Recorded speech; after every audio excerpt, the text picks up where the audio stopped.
Hello. Hi. Good afternoon. I want to welcome you all today and thank you for being here. I'll introduce myself. I am Shanu Desing and I am a junior researcher at the Lectorate of Inclusive Education. And I am glad to be part of this team that is determined to bring about change within all layers of this organization, but also when you step outside of this building. And I just want to briefly share with you my adventure so far. Last year in September, I had my interview with Aminata. And before my interview, I of course did some research. I did some research on Aminata, her work. And I also viewed some video clips of Aminata speaking. So I remember the one and first clip that I saw. She opened by singing, and I was immediately hooked. It struck me in a way that I allowed myself to feel. And you can experience that as quite unusual, especially when you've been trained to academically approach issues as we do at the Lectorate. So it was an unusual experience. So when watching this clip, to me it was not about the mere transfer of knowledge in the sense of the usual academic presentation. To me, it was about the obvious engaging element which brought me to a place to feel, but also connect. Aminata, her way of interacting, engages individuals. It conveys power, compassion, and also determination. In this lectorate, within this powerful team, with Aminata leading, of course, I feel I'm taking steps ahead professionally, but more significantly as a person, as an individual. Hello, my name is Emma Bassetti, and I'm also a junior researcher here at the Lectorate Inclusive Education. And I met Aminata last year at Leiden University College. She was my teacher for a research clinic on a transgender children's stories project that I'm still working on. And after a few months that we were working together, one day we were waiting outside a class, and she looked at me and she was like, "So what are you doing next year?" And obviously I had no plans whatsoever or concrete projects. So after majoring in international justice, here I am working at the Lectorate of Inclusive Education. So they say Aminata has a somewhat unorthodox approach, but I feel she just puts so much humanity in her work. And I'm also like living this year of my life as a very long research ethics training and that I will use in my life, whatever work I'll end up doing. Probably because Aminata, when we're doing our job, she always reminds us that the first priority is the communities we're working with, the people that we're working with, rather than to maintain a very highly academic, thing. The other thing that I want to say, and that struck me about Aminata, is that she's very direct. So sometimes, I don't know, in the past couple of months, she always keeps asking me, "So are you really sure you want to move on and do your LLM and not continue working with me?" So, yeah. Yeah. So yeah, you will do your LLM. And together with Winnie, who's also here, and you will meet later on today, we are in charge of the student branch at the Lectorate of Inclusive Education. And what we're doing is we're trying to mobilize students so that they can come together, they can share and exchange ideas, that they have a platform, and that they can keep going and work towards an inclusive environment on campus, but also off campus. So you basically want to change the world, right? Of course I want to change the world. That's what we're here for. I mean, come on. Yeah, sure. Well, okay, so that would be great, but now we go on and keep on working on our small projects, right? I think it's a good starting point. I think we're getting somewhere. We're already bringing the students together. We are supporting our students in their research efforts. I think it's working out. Okay, we'll continue later with the revolutionary talks. Yeah. And, but now we need to get on with this day, and Susana Menendez will speak now, and then after, Aminata will bring you in her wonder world and speak about more concrete projects. Thank you.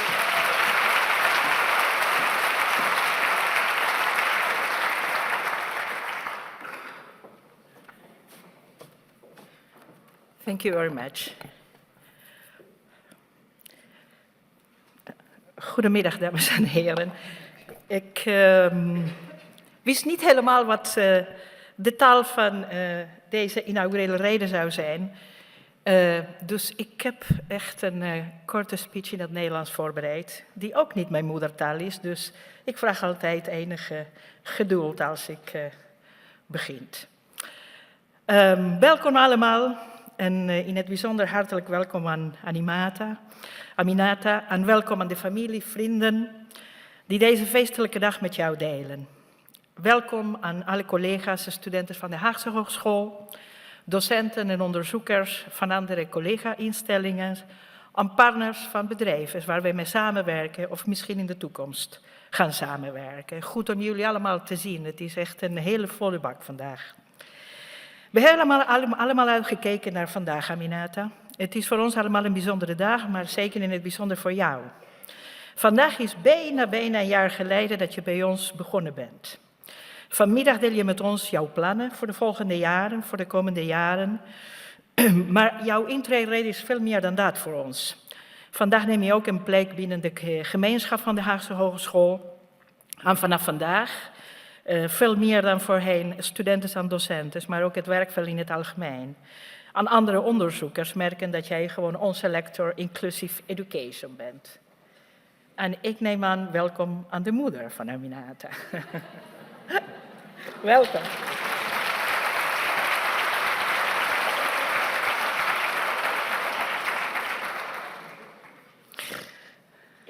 Mooi zo. We hechten eraan als college van bestuur om tegen jou persoonlijk te zeggen dat wij ontzettend blij zijn met jouw aanwezigheid. Met jouw keuze om jouw kennis, ervaring en deskundigheid te delen met onze studenten en met onze collega's. Een hogeschool is een community, een leergemeenschap van mensen die met elkaar een bepaalde identiteit bepalen. Een hogeschool is enerzijds het product van het verleden, heeft een geschiedenis, komt ergens vandaan, maar het is ook altijd op weg naar iets nieuws, naar de toekomst. En jij belichaamt onze toekomst echt. Door Aminata en haar lectoraat treden we een thema die behoort tot het DNA van deze hogeschool. Inclusiviteit, onderwijs, gelijke kansen, ontwikkeling van een moreel kompas. Onderwijs die echt betekenisvol is. Onderzoek die verantwoordelijkheid draagt voor een betere toekomst. Dit is geen nieuw thema voor de Haagse Hogeschool. Maar de instelling van dit lectoraat is wel een mijlpaal in onze eigen zoektocht en de zoektocht van deze hogeschool om een open, toegankelijk en rechtvaardige gemeenschap te worden voor alle studenten en medewerkers, ongeacht hun culturele en etnische achtergrond, gender, seksuele oriëntatie, religie of sociaal-economische positie. Zoals velen van jullie weten ben ik historicus, dus ik ga heel kort iets vertellen over de context die, denk ik, de importantie en betekenis van dit lectoraat kan plaatsen voor onze hogeschool. Een hele korte samenvatting van de zoektocht van de Haagse Hogeschool om als inclusieve hogeschool in wording. Diversiteit en talentontwikkeling hebben een lange geschiedenis in deze hogeschool. Een hogeschool in een van de 4 grote steden van Nederland, een grootstedelijke hogeschool met alle merken van dien. De hogeschool profileert zich al jaren als een multiculturele hogeschool waar veel uiteenlopende activiteiten zijn ontwikkeld op het terrein van diversiteit. Al in 1988 start de Haagse met een coördinatiepunt allochtone beleid. En ik vraag u mij te verontschuldigen dat ik de historische terminologie gebruik en misschien niet de correcte heden ten dagen. met als doel de instroom, doorstroom en uitstroom van niet-westerse allochtone studenten te bevorderen. Vanaf 1997 constateren we een verdieping van het beleid binnen de hogeschool door het streven van interculturaliteit van opleidingsprogramma's te vergroten, als ook aandacht voor de instroom van allochtone docenten. Vervolgens in 1999 ontstaat een klachtencommissie ter bestrijding van seksuele intimidatie, agressie en discriminatie naar ras. Vanaf 2000 stelde de hogeschool als een van de eerste in Nederland een streefcijfer vast voor de instroom van docenten van niet-westerse afkomst. Dit besluit wordt in 2002 bekrachtigd door de instroom te voorzien van de streefcijfer 50%. De hogeschool bouwt zich al in 2002 over de negatieve combinaties van het deficiëntiedenken bij de benadering van de studenten van niet-westerse afkomst en tracht zich voortaan voornamelijk in termen van kansen en talenten te uiten. De strategische driehoek van talentontwikkeling, binding en belevenis staan daarin centraal. De Haagse Hogeschool loopt voorop als het gaat over het zoeken van inspiratie bij vooraanstaande wetenschappers toentertijd en methodiekes op dit terrein. Het werk van professor Vincent Tinto en professor Adolfo Bermeo lopen als rode draad door het werk en het beleid van de Haagse Hogeschool als het gaat over het studiesucces. De Pedagogy of Excellence van Bermeo, evenals de sociale en academische integratie van Tinto, worden in de hogeschool ingevoerd. Het wordt flink in de scholing geïnvesteerd. Docenten, teamleden en zelfs directeurs reizen naar de University of California at Los Angeles, UCLA, om onder de bezielende leden van Adolfo Bermeo en zijn team wekenlang op cursus te gaan, georganiseerd door ECHO Medi, je bent het ergens, hè? Het expertisecentrum voor diversiteit in het hoger onderwijs. Studenten van de hogeschool winnen in de tijd ook regelmatig het ECHO Award. En de hogeschool ondersteunt ook financieel studenten van niet-westerse afkomst bij het volgen van leiderschapsprogramma's bij de BAAK, de Wereld van Morgen. De hogeschool bleef gestaag investeren. In 2005 wordt het Sociaal-Culturele Verkenning gepubliceerd, een onderzoek uitgevoerd onder leiding van het Lectoraat Grootstedelijke Ontwikkeling. En dat is een grootschalig onderzoek onder de studenten van de hogeschool, waar de barrières voor niet-westerse allochtone studenten worden in kaart gebracht. Als een van de belangrijke conclusies van dit onderzoek komt naar voren dat veel van deze studenten zijn de eerste in hun familie die natuurlijk naar het hoger onderwijs bezoeken, de zogenaamde first generation students. De inspanning van deze hogeschool op het terrein van diversiteit zijn door de buitenwereld niet onopgemerkt gebleven. Zo is het ook grote belangstelling voor externes waar te nemen en heel vaak wordt de hogeschool meegenomen in onderzoeken en in rapporten, het zij van de Onderwijsraad of van het Sociaal-Cultureel Planbureau. In het onderzoek uit 2007 van de Onderwijsraad over de verbindende hogeschool constateert de Onderwijsraad dat, hoewel het HBO geen onderwerp is van onze huidige advies, nemen we deze hogeschool omdat het bekend is als voorbeeld op het gebied van proactief omgaan met culturele diversiteit. En het is voor dit advies interessant om welke leerpunten voortvloeien uit het beleid van de hogeschool. Even later, ik citeer, zegt ook hetzelfde rapport, hoe dan ook, het kloof tussen beleid en praktijk is groot. Opvallend is de ambitieuze en enthousiaste houding van het bestuur en betrokken medewerkers. Uit volle overtuiging werken zij hun ideeën uit. Dit enthousiasme en deze gedrevenheid zijn niet bij alle medewerkers te herkennen. Er lijkt nog een kloof te bestaan tussen de denkbeelden zoals neergelegd in beleidsnotities en de lagere praktijk, ook de werkvloer. Eind van dat citaat. De constatering in het adviesrapport onduidelijk de worsteling die de hogeschool nog steeds heeft met visie en beleid daadwerkelijk geïmplementeerd te krijgen op deze thematiek. En in dit klimaat, wij praten over 2007, 2008, waarbij de hogeschool actief betrokken is om het hoogste doel van goed onderwijs voor alle studenten te bewerkstelligen, kwamen de gebeurtenissen van april 2008 heel hard aan. Eind april 2008 heeft de commissie Gelijke Behandeling een uitspraak gedaan in zaken 2 klachten van 2 docenten op het gebied van discriminatie op grond van ras. De CGV, de toenmalige commissie Gelijke Behandeling, het huidige college van de rechten van de mens, heeft beide docenten in het gelijk gesteld. De werkelijkheid bleek weerbarstiger dan verwacht. Vandaag, de dag in onze hogeschool, is inclusiviteit en gelijke kansen voor ons geen lippendienst, maar een kernwaarde. En hoewel onze hogeschool al lang mee bezig is, zoals ik zojuist heb opgezomd, wij zijn er nog niet. En staan wij nog ver van de inclusieve hogeschool die we willen zijn. Daarom dit lectoraat, daarom Aminata. Om samen met ons deze zoektocht te bewandelen. Om een spiegel voor ons te houden, want immers, inclusiviteit begint bij jezelf. Begin bij de kritische reflectie van je houding, van je eigen gedachten, van hoe je je gedraagt tegenover anderen. In deze gezamenlijke reis verwachten we veel van jou, Aminata. Als hogeschool leiden we studenten tot het beginnende professionals in een snel veranderende samenleving.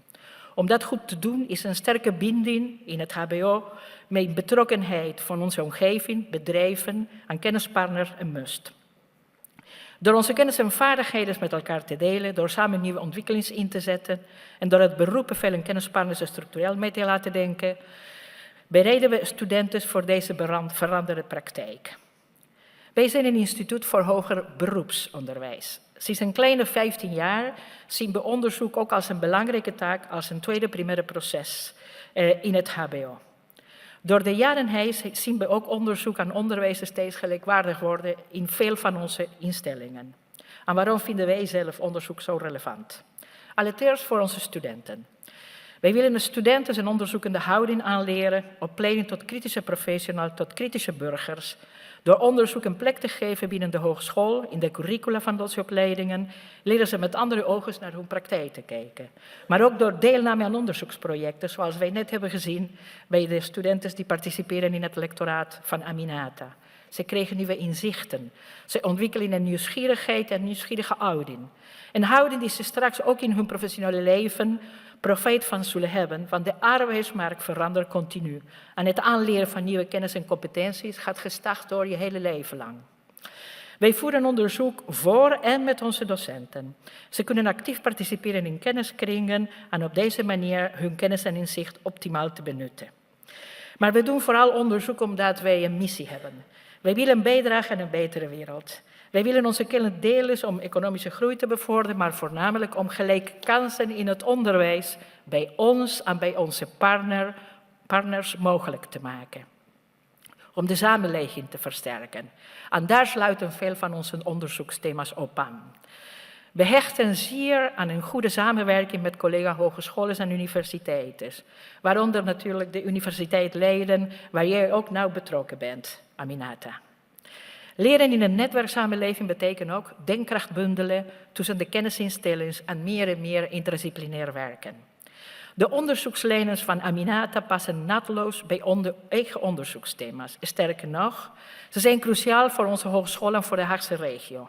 Eerder noem je al de veranderende wereld. Vandaag heeft Aminata het over hele grote uitdagingen voor staan.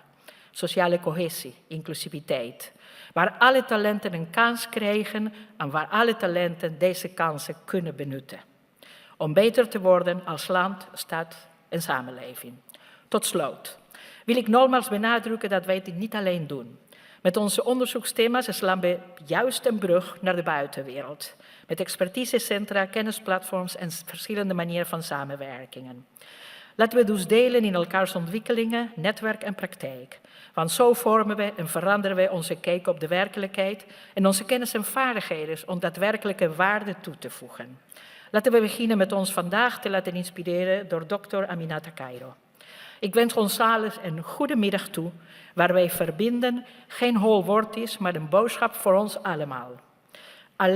Alleen als wij verbonden zijn met het verleden, met elkaar, onderwijs, kennis, beroepen, veel instellingen, alleen als we verbonden zijn, zullen wij als hogeschool, als Haagse regio, als Nederland en als wereld een stap zetten in de goede richting. Dank u wel voor uw aandacht.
All right?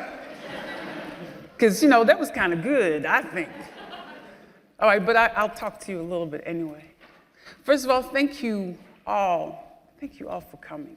I really appreciate that. Thank you to Susanna for the introduction. Thank you, Nyanga and Revelino. Thank you, Nax Kulturu Posu. And thank you, my daughters, Emma and Shanu. My name is Aminata Cairo. I am a daughter, a mother, a sister, a friend. I am a dancer. I don't dance like that anymore. And don't worry, because I make people dance. Don't worry, I'm not going to make you do that, ever. All right? I'm a dancer. I'm a psychologist, an anthropologist, a community worker. I'm a Lyman T. Johnson scholar, and I'm now the Lector of Inclusive Education. Let's see if this works. Yay, okay. So today I'm going to talk to you about family narrative. Narrative is just a very fancy word for story. So we're going to talk about story, and we're going to talk about change. And so very quick in an overview, I'm going to talk to you first about family, diversity and inclusion, indigenous concept of knowledge.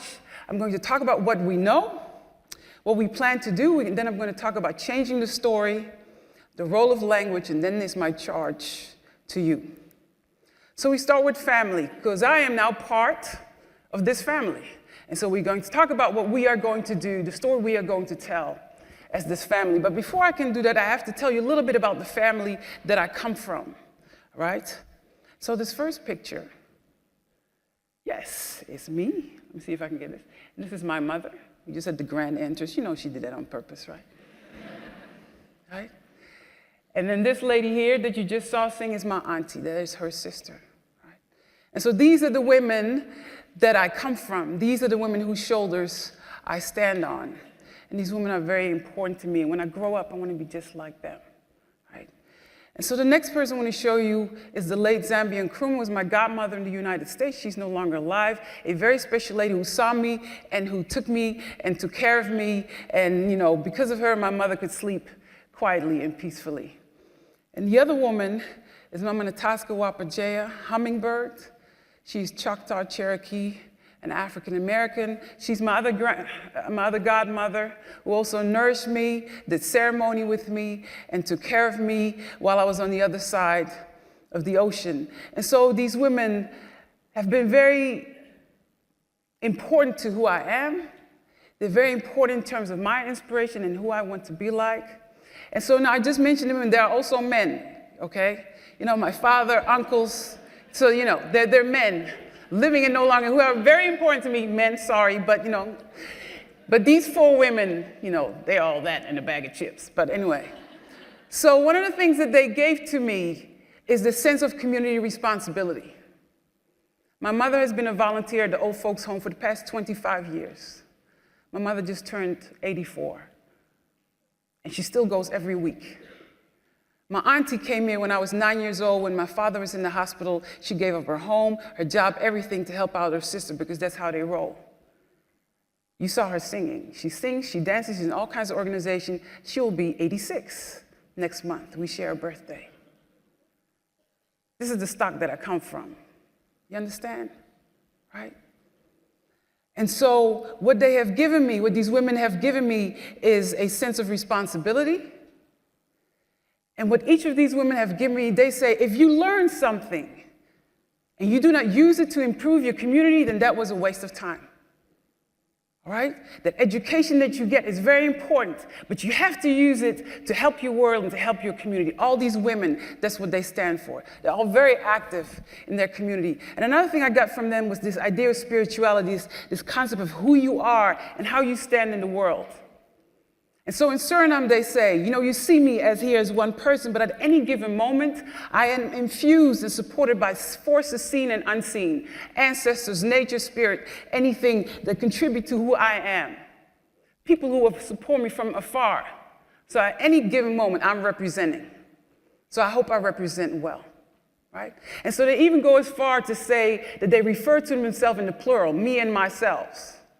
So if you have a problem, you need to figure something out, maybe you need to be quiet, go inside, and talk to one of those selves. Because you might not know, but one of those selves will, you know, and all of a sudden things will get to you, right? Sometimes you need to shut up and be quiet. and go in, and things will come to you. And then for my godmother, Mama Wapajea, we do ceremony. She would always start with Aho Mitakuiasi. Aho Mitakuiasi means me and all my relations. So the idea that at any given time, you always give honor in the fact that you are related to anything and everybody. And it gives you a sense of responsibility. And so before I start this story, I need to share one other family member with you. Ha! Okay. I'll pay for the therapy session. All right? So this is my youngest child, who's now hiding. All right? And so he's now 13, and you call it puberty, he's not in this period of swag, It used to be, hi, mommy, now it's like, yo, That's how we roll now, right?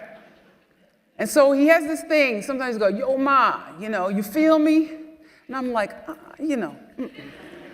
I'm not your yo, ma, your queen, your highness, but no, don't come in with the yo, ma, right?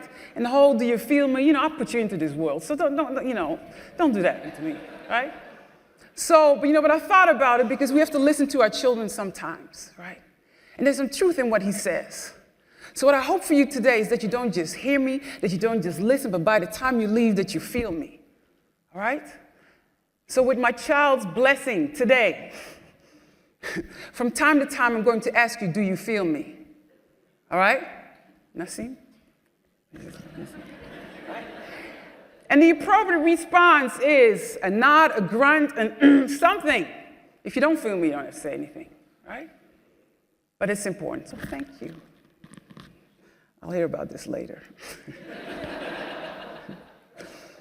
Okay, so question, of course, will get a lot. What is diversity and inclusion? What is that about? So I want to start with a story about family. When I was 10 years old, 4th grade, in the Netherlands, they call that group 6, 4th grade, I had a teacher, Mr. Jacobs.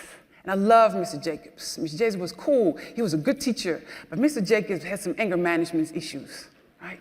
And when Mr. Jacobs would get mad, he would scream. The chalk, he would throw chalk at you. He would throw erasers at you. I think this day and age, he'd probably get fired. But, 70s, it was allowed. But Mr. Jacobs was a good teacher. And I love Mr. Jacobs. Just don't make him mad, right? And so in our history book, we had one paragraph about Suriname. That was my paragraph. Man, I read that paragraph so many times. I knew that paragraph by heart. This is my Suriname. That means paragraph. Yes. And so we're getting closer to the time that Mr. Jacobs was going to discuss Suriname. And I was ready. I had my paragraph, Mr. Jacobs and I, we were this, and the days are getting closer. Yes, I'm coming up. Suriname paragraph. Yes, yes, yes. I'm ready, school. Here I come. All right, Suriname. Yes, Mr. Jacobs, give it to me. Yes. Draws a timeline. This is where slavery started. This is where slavery ended. So, next subject.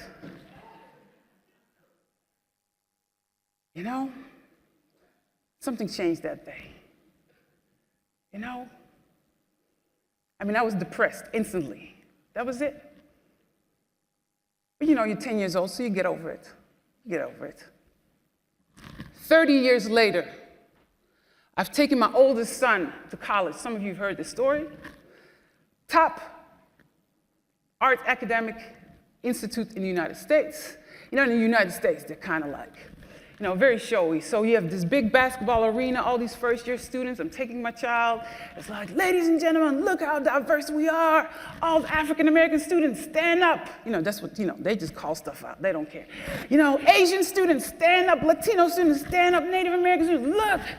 International students, stand up. Yeah, look at how diverse we are. And it was impressive, right? 3 weeks later, he calls me and said, Ma, guess what? Art history, we're skipping African art. We're skipping Asian art. We're skipping Oceanic art. All we're going to do is European art. Okay. So it is nice that you name all that diversity. That's cute. But when it comes about whose story is being told, whose story matters, we're not there. 30 years later. Right? And so what has happened, you have all these stories, and we have taken one story and taken it up. And said, this is the important story. This is a wonderful story. This is a great story. And there's nothing wrong with that story. I agree, it's a wonderful story. But it's just one of many stories. But that's not what we have done. We've taken that one story, wait, let me see if I can get this, right? And we've made it the dominant story, right? And so the thing was not just that my son was missing out on hearing about his heritage. Every single student in that class was missing out about hearing about African heritage, Asian heritage, et cetera, et cetera. It was not just about my son, but everybody else is missing out, right? And so we have this story that has risen to the top, right? It has become the go-to story, the valid story, the important story, the civilized story, the normal story, the excellent story, the exalted story. And what happens to those other stories? Right? They become less valid, invalid, overlooked, silenced, minimized, extracurricular. Oh, if we have time left over stories. Right? Superstitious. And that's become the norms to the point that we don't even question it. So we have this inherent system now where we have this at the top and those other stories at the bottom. And so some of you have heard me tell this story before, and I've heard people say, but it's not just about what's being left out of the curriculum. It's not just about what's in the story, but it's also how we do story, right? How we do research, how we do science, how we do school. Everything is based on this. So our whole educational system has this lopsided, foundation. Our house is crooked. Our house is a bad foundation. And so I want to tell you a little bit more about the implications of what that means. When you are well-versed in this story up here, all kinds of doors open up for you. Health, banking, housing, you name it. If you come up here, if you know this, you have access, right? When you come in this knowledge system that's up here, you are entitled to search for facts. Right? In the name of science, I will dig up your grandmama's graves. I am not kidding you. That's the kind of stuff we have done, right? So you are up here, and you are entitled. I'm entitled to the information. And in my pursuit of the information, I should be comfortable at any and all times. Remember that, right? So the pursuit of knowledge has to be comfortable to me. And when I'm up here, right, I don't even have to know anything about those other stories. Now think about how powerful that is. I can get a government job governing over these people and never have to know anything about their stories. Right? So this right here is a lot of power.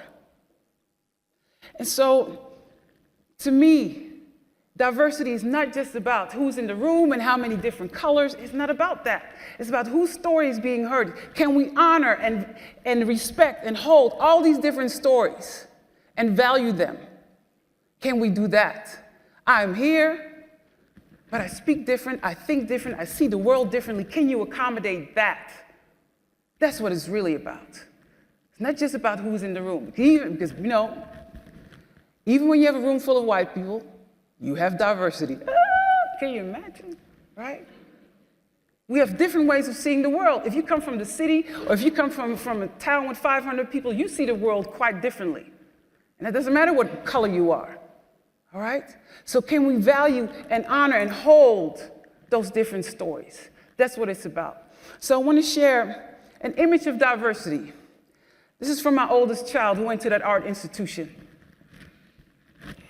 And this was his response.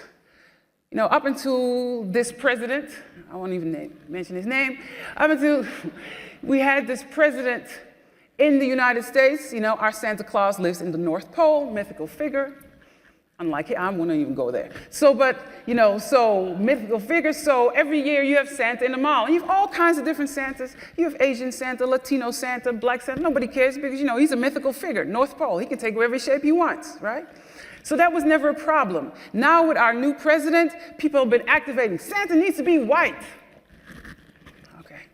So this was my child's response.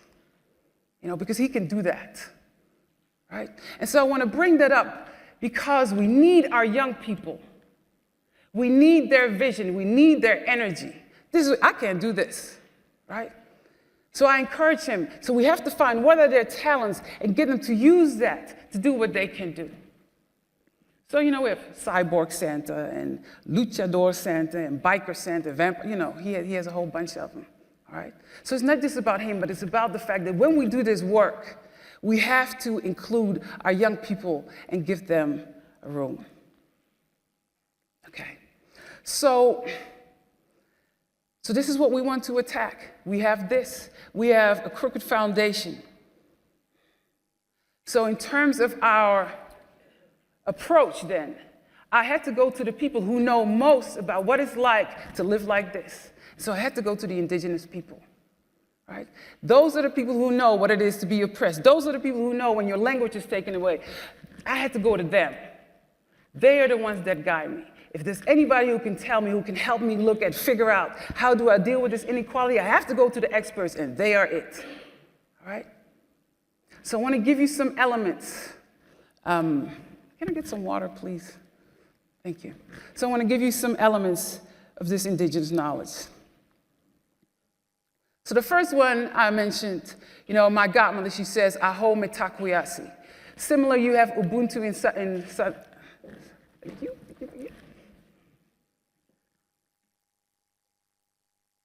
In Southern Africa. So this idea that we are connected to everybody. Now, I'm personally am more familiar with aho metakuyasi. So we're going to say that word together. Difficult language. Here we go. So, aho. I know that one is easy. All right, okay.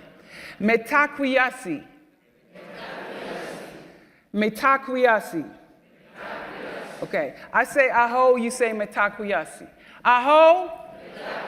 Yes, very nice, all right? And so what you've just said, that I'm related to everybody in here and out there, just so you know, all right?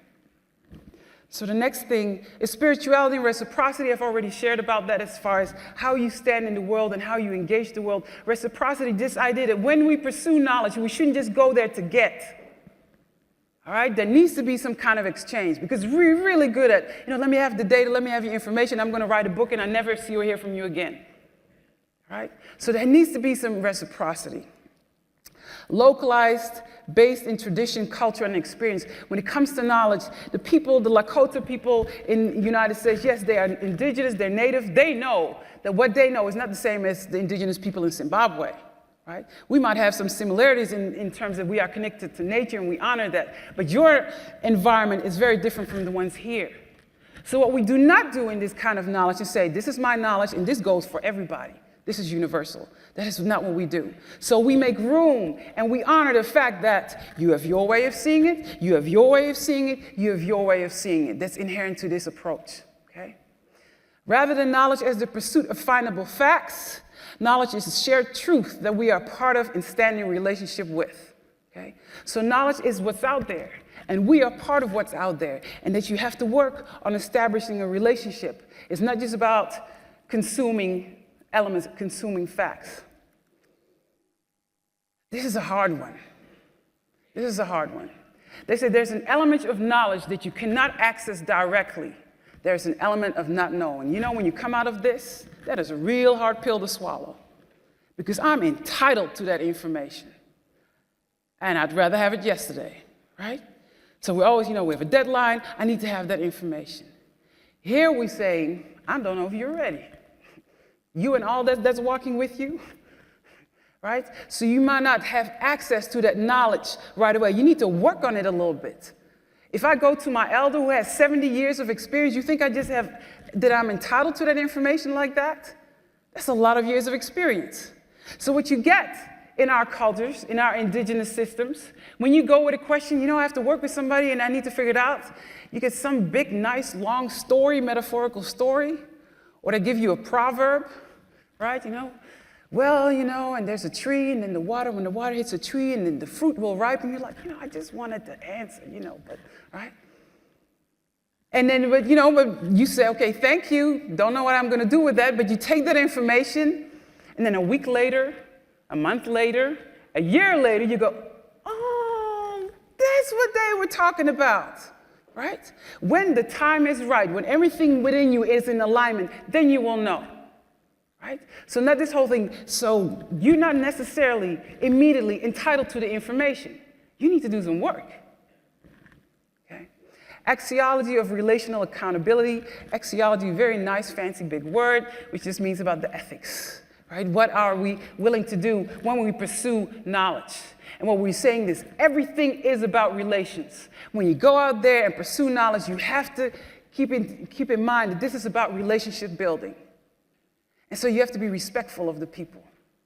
You have a responsibility towards the people. You have a responsibility to yourself, to your community, to the knowledge, to your field, and there has to be some reciprocity. Again, you cannot just go and get. There has to be some kind of an exchange, okay? The pursuit of knowledge is the pursuit of justice. Any scholar that comes out of indigenous knowledge, they're all about social justice because they all know about this. So everything they do is about trying to do this, right? This is a fun one, the blues aesthetic. What the heck is she talking about here? All right. Now these people, and what this is saying is, this comes from people who have been oppressed. But they don't go around like, oh, life is so hard. We don't do that. What we do, however, is that you have to go through the pain so you can come up on the other end, right? You have to go there. You have to feel it. Because sometimes you gotta feel that blues, right? So we don't ignore it. We don't go out of the way. You have to go through it in order to come up on the other side. And then you see the grand and the greatness. It is because you go through the pain that you can see how good you are and how strong you are. You first have to feel that pain, which is very different from an approach that says, if you express your pain, why are you being such a victim? You know that one? You heard that one? Now, victim technically means somebody has perpetrated something against you. When you're a victim, somebody kicks you, you're a victim. Somebody robs you, you're a victim. Somebody rapes you, you're a victim. That's not what that means. When somebody calls you a victim, that means, one, you are weak. Number two, they're saying, your pain bothers me. I don't need to hear your pain. And that's how we shut people up. So when people express their pain, why are you such a victim? Conversation over. Right? I don't need to hear your pain. Your pain is a disturbance to me. It's a disturbance to my peace. That's what we're saying, right? So we're saying from the indigenous perspective, you need to express that pain. You need to get it out. I know you're not going to stay in it, but in order for you to get out of it, you have to go through it, all right? So what do we know? So we know, and actually she already told you what we know, but I'll summarize. In 1987, this University of Applied Sciences was formed by different institutions, and at that time, the students that came were predominantly from the HAFO, which is like high school, pre-academic level, predominantly white.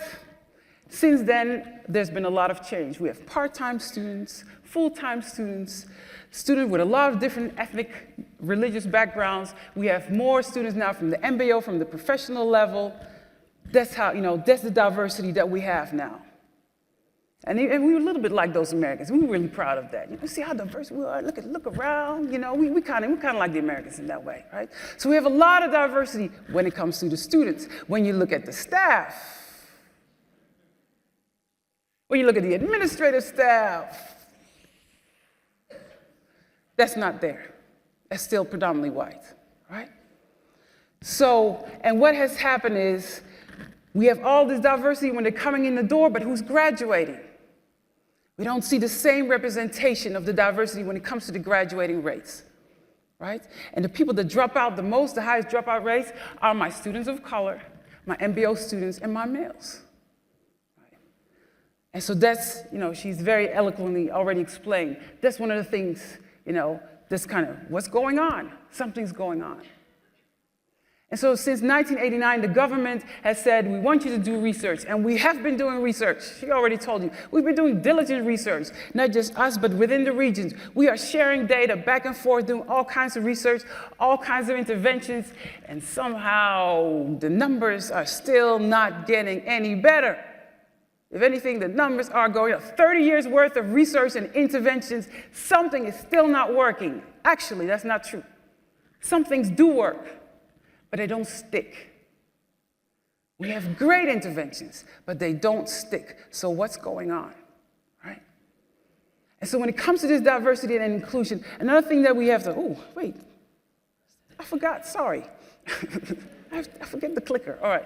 So we have this Dutch context, this Dutch cultural context that also influences how we deal when it comes to diversity and inclusion. So right now we're in a period like many other countries with all these global socio-economic forces, economic pressures, with all these newcomers, forced and unforced, and so you have that combination. So we are becoming more and more polarized, right?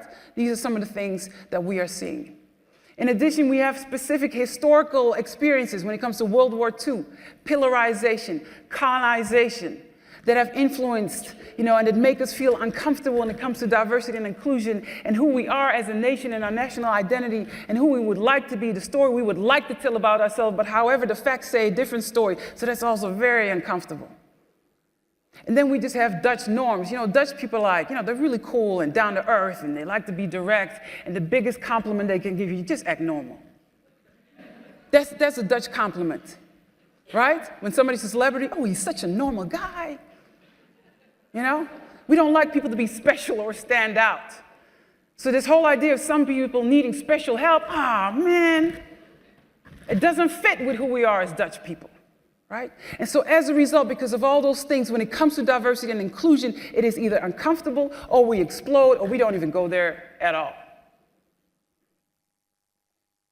So what we plan to do, let me tell you first what we're not going to do.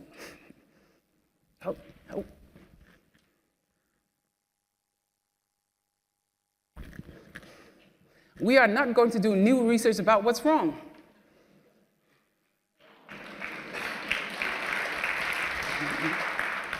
We have 30 years worth of research. Good research, great research. We don't always know where to find it, but we have it, right? So we are not going to do new research. Another thing we're not going to do, come up with another yet new intervention. We have 30 years worth of great interventions. So that's another thing we're not going to do. Dang, why did they hire me? Shoot. To have fun. So, but before I was going to talk about what we are going to do, let me first tell you who we is, right? So we have a knowledge circle.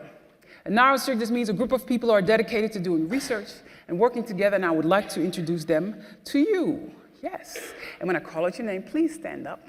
Oh, man. Oh, yes. Veerle Akkerstaf. Veerle, where are you? Yes, this is Veerle. Thank you. From facility management, we have Millie Kok. From HR, Cindy van Beek de Haan. From pedagogical studies. Now, the next two people I have to call together because they are powerhouse twins and they have this mind meld. When you see one, you always see the other. They're cool like that, all right? So we have Daniel Rambran and Ruben Boers. Please stand up. So they're from the Powerhouse, which is a program about students, about delayed students. They're doing an excellent job at helping them graduate, and they're from the College of Social Work. Then we have Fatima El Bouk. She is also from, thank you, she's also from social work. And we have Anita Premchan. Anita is on maternity leave, about to have a baby, so she's not here, but Anita is also part of the group. Then we have separately, we have our student branch, some of whom you've already met. My children, we have Emma Bassetti. We have Shanu Tasing. And Winnie Roosevelt. And then what we've done a third branch because we have some people who are working on individual projects, like their master's or their PhD. And so we have them separate because they have to focus on that. And so we have Marjolein Monen from Facility Management. We have Wotte Zijlstra. He is also the coordinator of the Connected Learning Platform. We have Anita Ham. She's from the College of Nursing, and we have Yumi van der Velde, who's from Governance, Law, and Security. Yes, that's right. This is my mama. Yeah, I got it. we like this. I feel you, man, I feel you, right?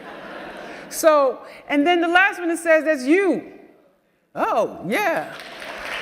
Right?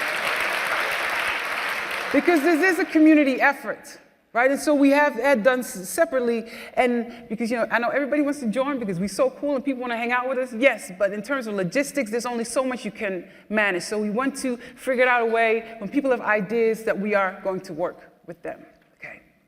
So, and I'm not going to go through all of these individually. In the little booklet that you have, it's all written out. But so what it is that we are going to do, we have divided it up in working themes, okay? And so in the short summary, so one of the main things that we are going to look at, we have all these wonderful interventions. What are the systematic challenges that we keep running into? Instead of coming up with yet another new one, I want to know, what do we keep running into? Because that is an indication of this system, this underlying system that we want to break down. Right? We need to empower our staff and our teachers. We have a lot of knowledge in-house. We don't need to look outside anymore. We have plenty of knowledge in-house, but sometimes it's about empowering people so that they can do what it is that they're supposed to do. And so we're also working with HR in terms of offering some master classes and things like that. Another thing that we're doing specifically is that we are building what we call an inclusivity toolkit. We are working on specific skills, whether it's about one-on-one with a student, or you with a colleague, or you in the class. There's some basic skills that you need to have when it comes to dealing with diversity and inclusion. Because like I said, this thing in Dutch culture, is very uncomfortable. We can't even have the conversation, let alone do something about it. So that's one of the things that we're going to work on. We have our student branch over to share where we're mobilizing our students, engaging them in research, and also for our students to help us to normalize the discussion. When I organize stuff with my students, they will go, are you sure? Do you have halal food? Do you have vegetarian? Not just some carrots, because those vegetarians need some real food, right? They do that automatically. That's normalizing it. That's what we want to get to. Right? So our students, again, are very important in that. And another thing that we want to do is to collaborate with others. We already have wonderful partners. ECHO, the G5 are the lectures in the area. So we have Utrecht, Amsterdam, Rotterdam, Leiden. All of us are working together. We have national and international colleagues that we're working with. We want to continue doing that. But another thing we want to focus on, we have all this information. Nobody knows, half the time we don't know where to find it. Right? So it's great that we have this information, but we have to be able to find it. We have to make it accessible so that people can actually use it. Because one of the reasons we keep reinventing stuff, because we don't know it's already done. Right? So that's one of the things that we want to work on. And so for those of you who want to join us, we have some key questions. So if you have ideas, if there's things that you want to do, we are going to, what resources do you need? Right? And what organizational challenge and what are the systematic structures that you're going to be up against? It's very cute that you have a project. We're thinking, we've had plenty of projects come through, so what are you going to do? What do we have to do to make sure that this one is going to last? And last, we're always going to ask you, and what do you students think about this? What role do they play into this? We need to start thinking about whatever it is we do. We cannot talk about people or over people or for people. We need to include them in the process, all right? And another thing, and I didn't put it on there, one of the things that we will have, we want to have like an advisory committee that is made up of community members. And our community, we want a teacher on there, we want a staff worker on there, we want somebody from outside, we want a student on there, people who will hold us accountable, because the work we do is for all of us. So we have to hold each other accountable. Changing the story. Our charge is to change the story. The elders of this place have called for changing the story.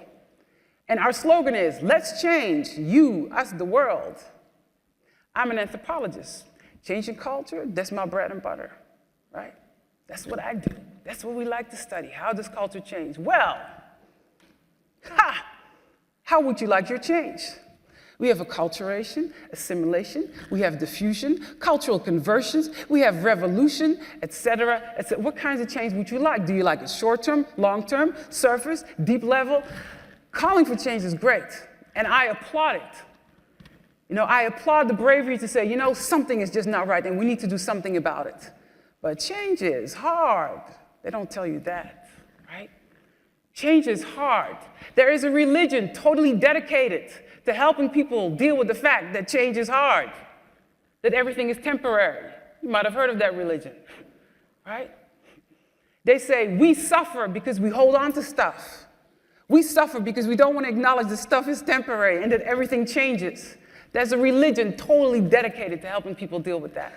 Change is not easy. So we are programmed, it's in our DNA to hold on what we have. That's what we like to do, even if it is inequality. Even if it is a system that we know is crooked. We're going to try and hold on to the best that we can anyway. Okay? And so we do want that change. And so how are we going to change? Part of it is we need to start connecting with those stories. We need to start connecting with each other's stories. Whatever it is that we want to do, at the core of it, we have to connect with each other's stories. Because the failure of that connection is what helps maintaining this, right? And so when we are going to change, when we are going to connect with these stories, language is very important. And so we have to think about language. When they started the charge from the government, they didn't say, look at this enrichment now that you have a knowledge, and how are we going to expound upon that? How are we going to accommodate all these different kinds of knowledges that we have? That's not what they said. How are we going to deal with this problem? That's what they said. These people who are backwards, these people who are delayed, these people who have to get caught up, these people who are failing to assimilate, these people who are failing to fit, that's the language that they use. And if that's our government and they dictate the policy for our universities, guess how the policy of the university, what that sounds like? How are we going to deal with this problem? How are we going to deal with this delay? How are we going to deal with these people that always have trouble getting caught up? If this is the way our policy is, what do you think our teachers are going to see when I walk through the door? This one probably has a language problem. This one probably has a delay, right? So language is very powerful. So I want to share with you SOAS. This is the School of Oriental and Asian Studies in London. Oriental, meaning Asian, and African Studies, okay? And so what they called for, again, it was the students, they said students requested that in the School of Oriental and African Studies, the majority of philosophers should be African and Asian. Duh, right? And then if white philosophers are required, their work should be taught from a critical standpoint to acknowledge the colonial context in which many of their works have been written. That's what they requested. Now, this was the response in the media. These students demand that philosophers such as Plato and Kant are removed from the syllabus because they are white. That is not what they said. That is not what they said. But that's how it's presented. They are ignorant, they are ridiculous. This is political correctness getting out of control. And this can undermine academic integrity. Now, oh, wait. Ah, man. Sorry, that was the surprise. Okay, wait. Went too fast. So, the ignorance and ridiculous, that was said by teachers. Teachers who are supposed to hold up our students, who are supposed to inspire our students, are now saying in a newspaper that their students are ridiculous. Okay? This is a conversation. This is something else. And when we are saying can undermine academic integrity, you've heard that. Diversity diminishes the quality. That's what they're saying. What they're saying, brown people are coming, there goes the neighborhood. That's what they're saying. That's what they're saying, right? So, man, I've spoiled the surprise. Dang on it. Anyway, the great Gloria Wecker. Yes. And so, yeah.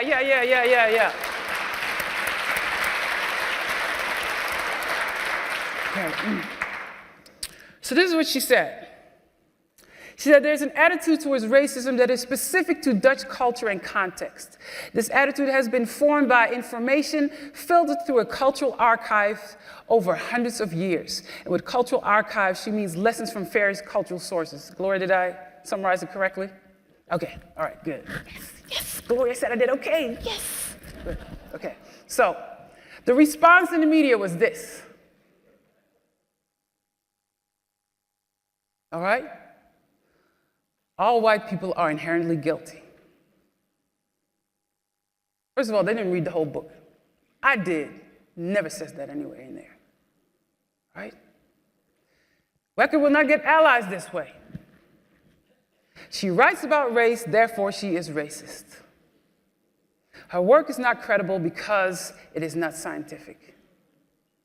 Okay? Now remember what I said about indigenous knowledge, about the fact that sometimes you are not allowed to have access to it directly. Remember what I said that? Okay? These people right here, they didn't get it. All right? Let me tell you something. A Gloria Wecker book, you cannot just sit and read it and think that you get it. You have to work with that material. You have to earn that knowledge. All right? This is how you read a Gloria Wecker book. You read it, you go, dang, Then you put it down, then you need to walk around a little bit, you need to drink some water, drink some tea, then you get back to that book. Maybe even the next day, you go, oh, dang, wow, profound. Put it down again. That's how you have to read a Gloria Wecker book. Do you feel me? All right? That's how she writes. Because she does not write to inform you, she writes to transform you. Do you hear that? You feel that? It's not just about consuming. You have to do something with that. You have to earn that knowledge. All right? And so what this says, she will not get allies. This is saying, this person almost got it. What this is saying is, you made me feel uncomfortable. And Gloria goes, yes. Because that was her goal all along. So Gloria, I'm going to out you. You know, you think she's a scholar. That's just a ruse. You think she's a writer. This is a ruse. This is a medicine woman right here. This is a medicine woman who's about changing your world. And she gives you medicine, and the medicine is bitter, but you have to work with that stuff. Right? That's what she's doing for you. That's where she gets the beatings that she does. All right? It is not, the scholarship is just a ruse. So we are very honored to have somebody like that walk amongst us. All right? She writes about race, therefore she's racist. Now, we went from here to she's a racist. Now it's about her. It's no longer about the information. It's no longer about I have a different viewpoint. I don't get it. I disagree. Now we're talking about her. And this one right here. Right? She didn't write in the way that we write. She didn't research it in the way that we do. Right? And I'm going to say this, and anybody from the press, you can quote me on this. Nobody in their right mind outside of the Netherlands would ever question this woman's academic integrity. Nobody outside of the Netherlands would ever question this woman's academic integrity. She's all that and a bag of chips. All right, say it with me. She's all that and a bag of chips. All right, okay? But you see what happens when you dehumanize? When you look down on people, then you can start disrespecting them in public. Honey, you have not earned the right to talk about this woman like that. But, I can get kind of riled up about this, so let me stop, all right? But so language is powerful. Academic tribal language, okay? And so with this, I might rile some feathers. But I want us to think, if our goal is to engage, if my goal is to connect with not just your story, but with everybody's story, we need to think about the language that we use, right? And we're really good sometimes in academia. We come up with these words, but these words do not reach the people outside of our doors. These words that we use exclude people from participating, and our goal is to connect. So I'm not saying don't use these words. One of them, I will tell you that. But I need you to think about the language that we use if we really want to connect with people. So the first one is equal chances, gelijke kansen. In Dutch education, gelijke kansen, gelijke kansen. Come on now. Come on now. As long as we value the lives of white people over people of color, as long as we value the lives of able-bodied people over disabled-bodied people, as long as we value heteronormativity over genderqueer, as long as we value higher, right? Those of rich people over poor people, as long as we value those with PhDs over those who do not have them, as long as we value straight versus gay, et cetera, et cetera. Do you understand what I'm saying? As long as we have these inequalities in our world, it will seep into our educational system. And so there will be no equal chances. Don't give me that. Tell me you're fighting against inequality. Tell me you're fighting against unfairness. I'm with you all the way. You give me, I want to give you equal chances. Yeah, that's cute. It doesn't mean anything to me. All right? So I need you to think about that. Now this one, oh man, this one. I'd never heard of this word until I came to the Netherlands. Super diversity. This is personal pet peeve. This one I really don't like. Again, you can use it, but I need to explain to you. Super diversity means three things. Number one, it means, there's a whole bunch of them now.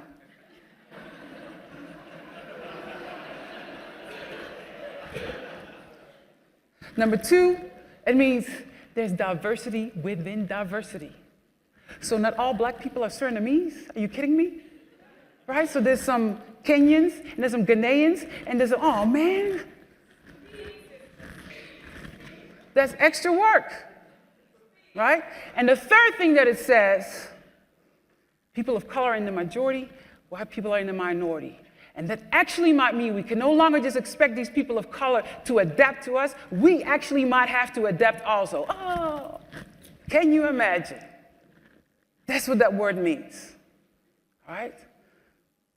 Now, I understand a room full of people of color might make you feel uncomfortable. That's okay, right? The fact there's now a majority in some cities, I understand and it makes you uncomfortable. But when you say super diversity, you don't make, hey, super cool, super tough, super tough. That's not what you mean. You mean, there's so many of them now. All right? I rebuke. So, and you are allowed to feel that way. Do not bring it to me. I will not accept that. You're entitled to feel that way. Deal with it. Do not bring it to me.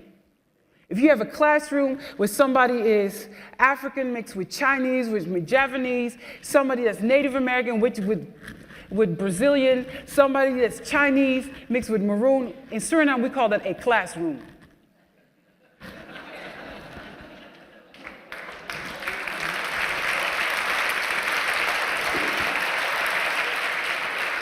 In Suriname, we call it our classmates, period. And we don't go like, ooh, right? So, sorry, this word just bothers me a lot, all right? So, if you want to be my friend, don't use that word with me, please. I'll let you get by once, maybe twice. Third time, we need to have a talk out back. Do not use that word, all right? Okay, decolonization. Good word. However, very academic word. Very academic word. If I go out into the street, decolonizing, what you talking about? 18 something what? Netherlands, France, you know, was that decolonize? The work that we do is decolonizing, don't get me wrong, right? These structures that we have came out of this period of colonization, don't get me wrong. But when you keep using that word as if it's normal, you are excluding people who could help you, who could join you. Talk about we're fighting injustice, we're fighting unfairness, people are on board. I want you to be decolonized. What the heck are you talking about? All right? So think about the language that you use. Microaggression, another one. Nothing wrong with the word. Microaggressions, because not everybody might know, but microaggression is about the little comments people make that sting, that hurt, that, you know, sometimes it's not about the open racism or the open discrimination, but it's about those little things. Oh, you did a good job for a girl. You know? That's the microaggression. People mean no harm. However, the term microaggression, aggression implies intent, right? If somebody is aggressive, that implies some kind of intent. So when you talk about microaggression, if I want to engage you and I say, yo, man, I like you, but what you did, that was kind of stupid, then we can have a conversation. If I say, yo, man, you just perpetrated a microaggression against me, then what are you talking about, right? Aggression, but I have to reach people. And so again, I see this microaggression, but it's always academic people that use it. You go out into the street, don't talk about microaggression.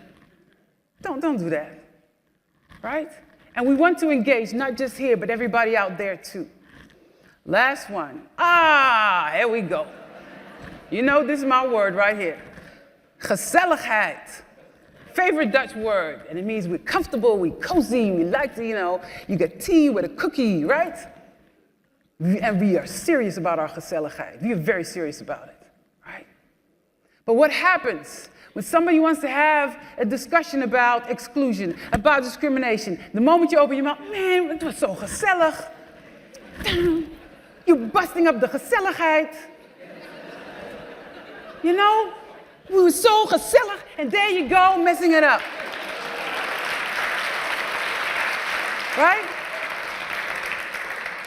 And so it's even to the point that when you want to say something, oh man, I'm going to break the gezelligheid, so I better not say anything. Seriously, it is that serious.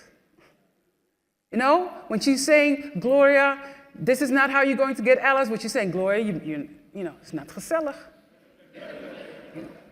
Write a book, but make it gezellig, you know. All right? Okay.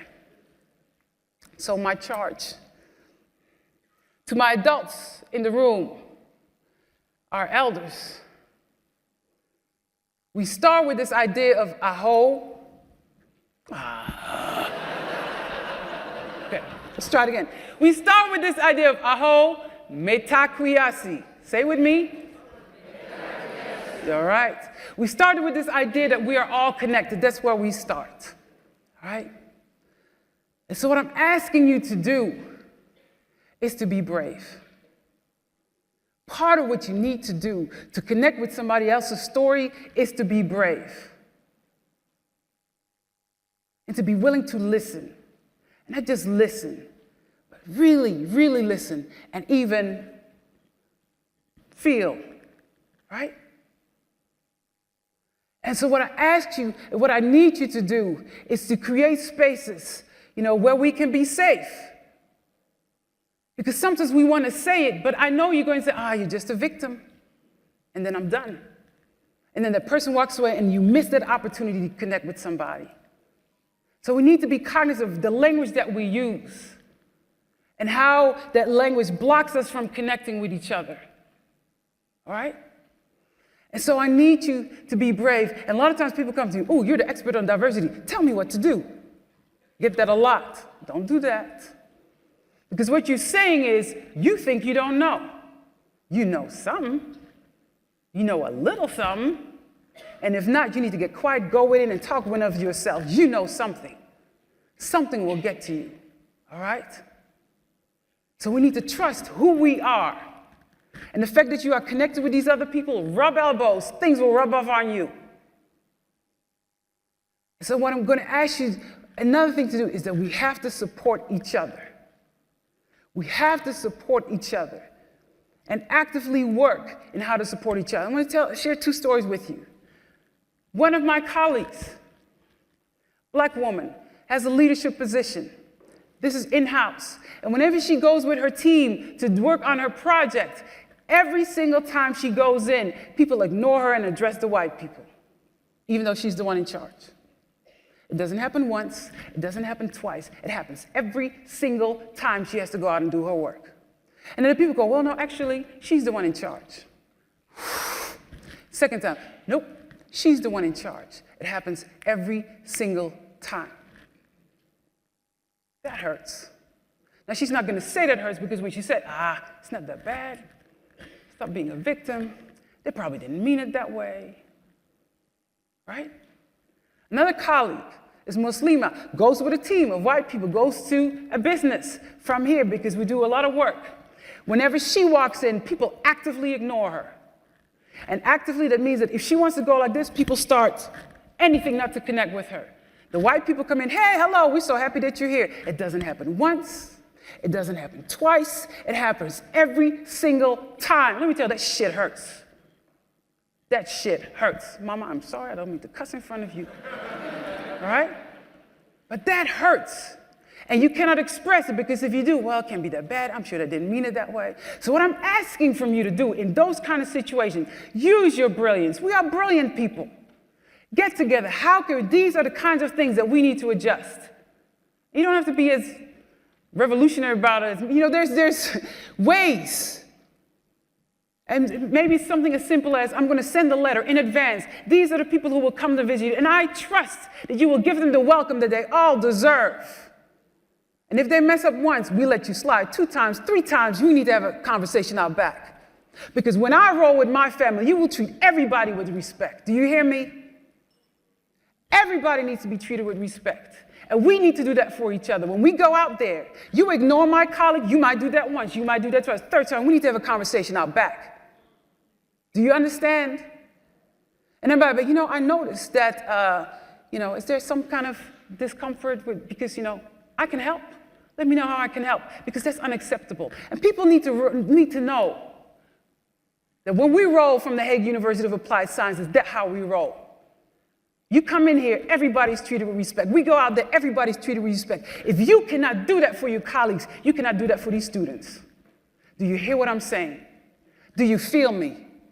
If you cannot do that for each other, you cannot do it for these students.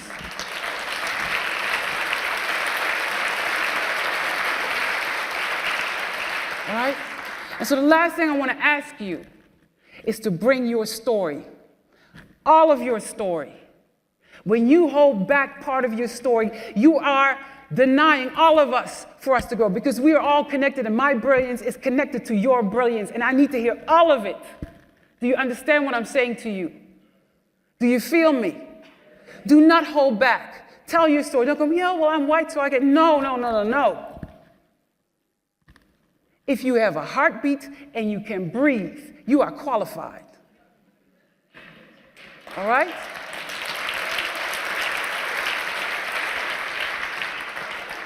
If you see an injustice, don't go, well, I'm white, well, I'm male, you have a heartbeat, you can breathe. You speak out about that injustice. You tackle that injustice. You address that injustice. What can I do? Because I see something's not right here, and I'm here to help.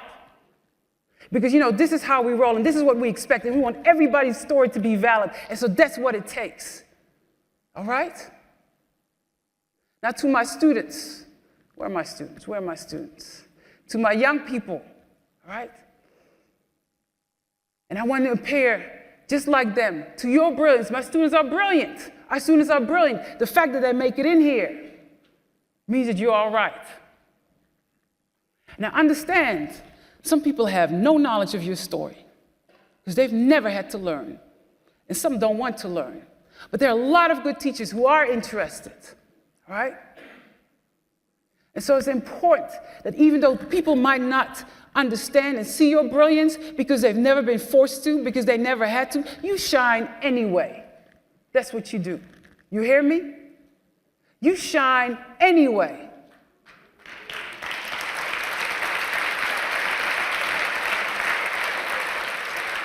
And so sometimes that might mean that you have to find people who are like you, where you can sing your blues, because man, let me tell you what they did today. Muhammad, how about ISIS? Really? How about that terrorism? Muhammad told me, first day in school, orientation week, somebody walked up to him, so what do you think about ISIS? Welcome to the Hague University of Applied Sciences. That shit hurts. Mommy, I'm sorry, all right? So we have to, and so sometimes you have to get with people who know what it is you're going through, where you don't even have to explain. You can say, you know what happened? Yes, we know. And we call those safe spaces. And you go to those safe spaces with people who can affirm who you are, because out here you don't always get affirmed because your story doesn't matter. So you need to go and find people who affirm who you are, and you are there, you get fed, and then you go back out there. But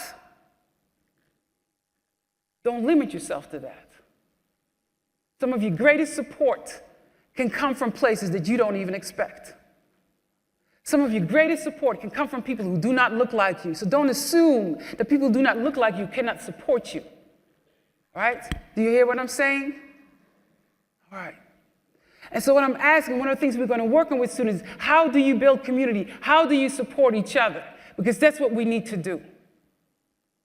I had my godmothers in the United States who prayed for me, who sang for me, who did all kinds of, who helped me so that my mother could sleep peacefully. And I wish I could tell you it gets better. It doesn't always get better. And to this day, there are days like, oh man, I just don't fit. Oh man, I don't know if I'm gonna make it. I don't know, right? Let me be a reminder to you, I don't fit either. Look at me. Listen to me. I don't fit. Not in this place, not in this country, but I'm here and I'm achieving, and so can you.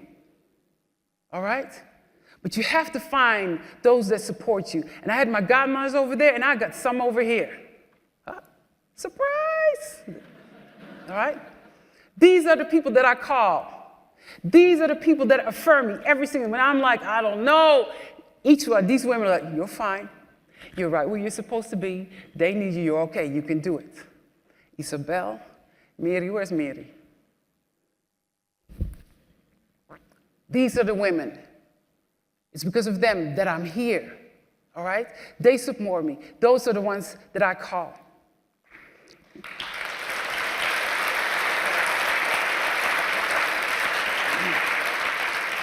Right? And they don't necessarily look like me. Beautiful women, right? And so my charge to you also is bring your story, all of your story. When you hold back part of your story, you're denying all of us a chance to grow. You're denying all of us a chance to shine bright, because our brightness is linked to your brightness. I want to close with a last image of diversity from my oldest son again. Not to brag on him, well, maybe just a little. Because this is one of his dreams. My son really wants there to be a multitude of images for girls, right? And so, interestingly, a strong black female with thick legs. Okay, all right, okay. You know, and the fact that she's disabled. And so, but I'm showing this to remind us what it's all about. To support our young people so they can shine and be brilliant, so they can go out into the world and do this.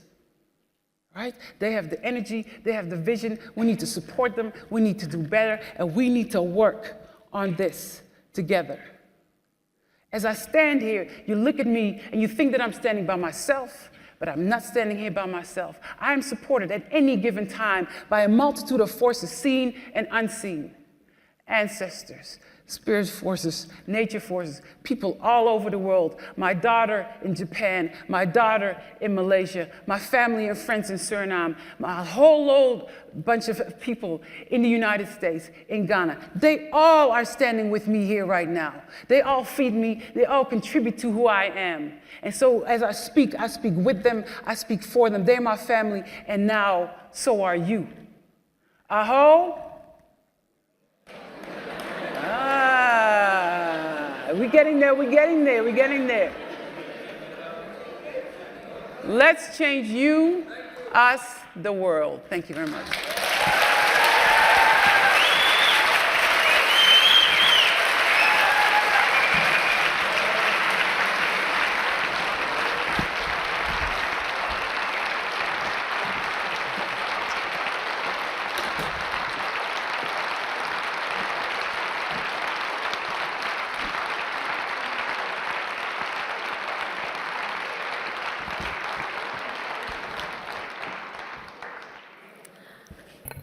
So, heel hard. I see a lot of people are already leaving, and I can imagine because of the time, and that's why I'm also gonna keep it short. But I still want to do something with you, because as you all noticed, Aminata is not that mainstream. And for that reason, I want to do a not so mainstream thinking experiment with you. So I would like to invite you to close your eyes with me. And now take in a deep breath. And I want you to become aware of the people who were here before you. Think about your parents. Because even though they're maybe not physical or mental present in your life at this moment or never have been, those are the ones who made it possible that you are here today. Take another deep breath and think about the ones that raised you.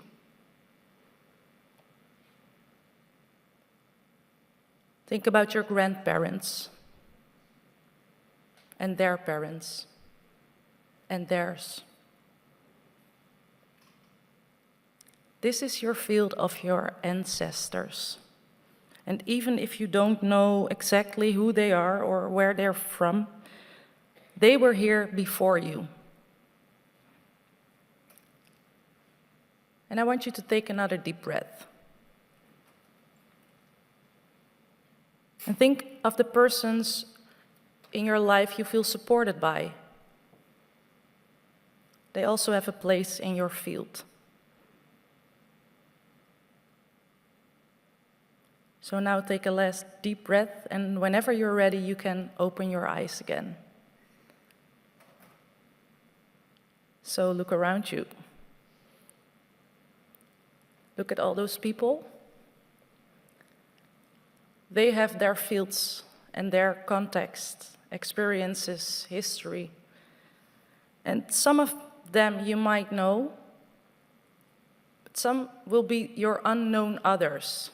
And I would like to invite you to approach one of those unknown others at the reception.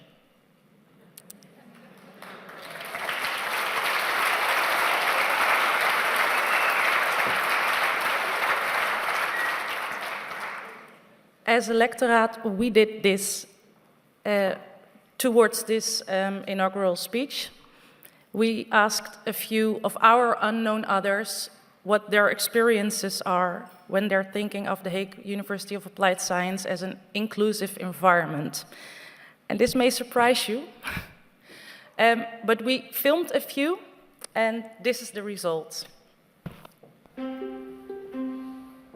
Inclusive education for me, it's when the student is the center of everything, they have lots of responsibilities, and they are creating their own comfortable environment.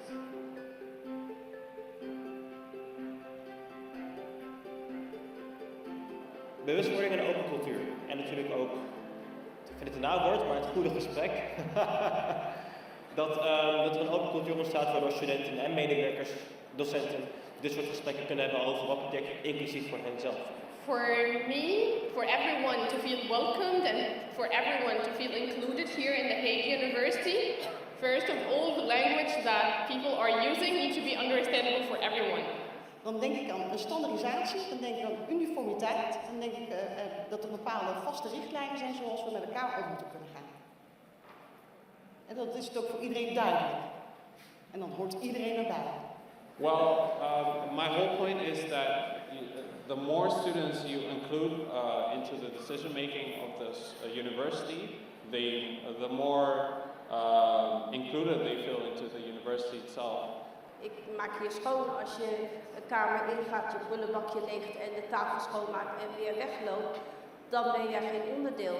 Maar als je elke ochtend een kamer binnenkomt, goedemorgen, hallo, hoe is het ermee, goed weekend gehad, dan heb je meer contact. En als jij alleen maar je eigen taal blijft kletsen en verder geen contact met de mensen maakt, dan ben je geen onderdeel. Ik denk dat we kunnen beginnen met een genderbeleid en een discriminatiebeleid waarin staat dat je niet mensen mag discrimineren. Speciale toiletten, gender-neutral bathrooms denk ik. Dat zou ook wel een goede stap zijn. Dat ze in de kantine meer rekening houden met inclusief eten voor iedereen. En ja, een hele warme, welkome sfeer creëren. Ik heb echt het gevoel dat dat een beetje zo is, denk ik. Ja, ook omdat je heel veel lift hebt in deze school, dus mensen met een rolstoel kunnen hier ook heel makkelijk overal terecht. Wat wel lastig is, is dan met de slinger, zeg maar. Maar verder, ik vind het echt heel toegankelijk voor iedereen. In ieder geval, ik voel me heel erg welkom op Daagse Hogeschool, ook al ben ik toch iets anders. Ik bedoel, ik heb wat tatoeages en zo, dus dat mag toch ook wel eens een beetje apart worden gezien. Maar ik heb daar eigenlijk nog geen last van gehad. En deze school zit vol met heel veel cultuur, zoveel verschillende leeftijden ook. Je ziet hier ook gehandicapte mensen. Dus voor mij, iedereen is welkom op de Haagse Hogeschool. Ik denk toch dat het erg belangrijk is, zeker ook met je leidinggevende, gewoon dat je transparant bent, eerlijk met elkaar communiceert. En ook gewoon als je wat kwijt wil, dat dat dan ook binnenskamers blijft. Dat vind ik wel belangrijk.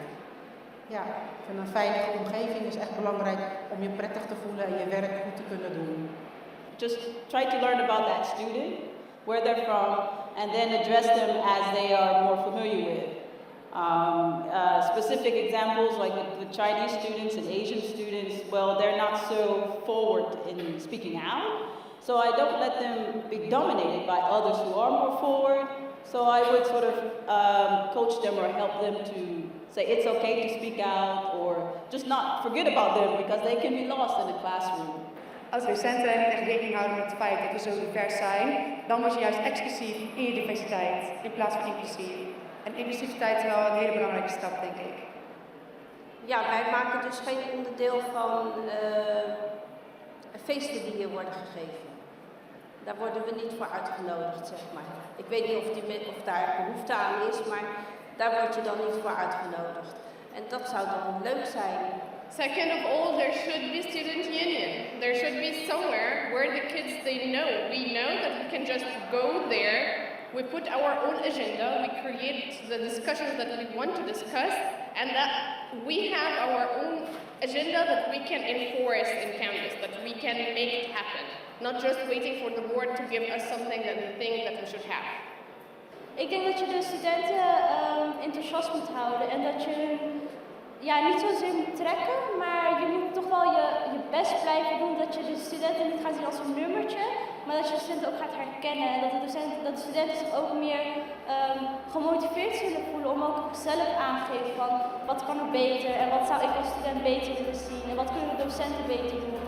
Dus ik vind dat het moet van allebei moeten komen.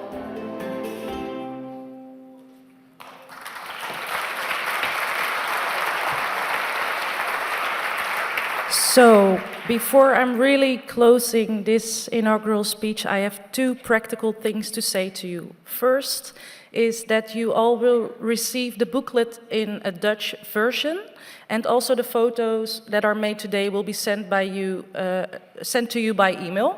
And second is that Aminata will be a moving target at the reception. So please don't stand in a line. We will make sure that she doesn't stick somewhere too long and we'll let her move. So if you want to say something to her, there will be an opportunity. Thank you all for being here, and good evening. Enjoy.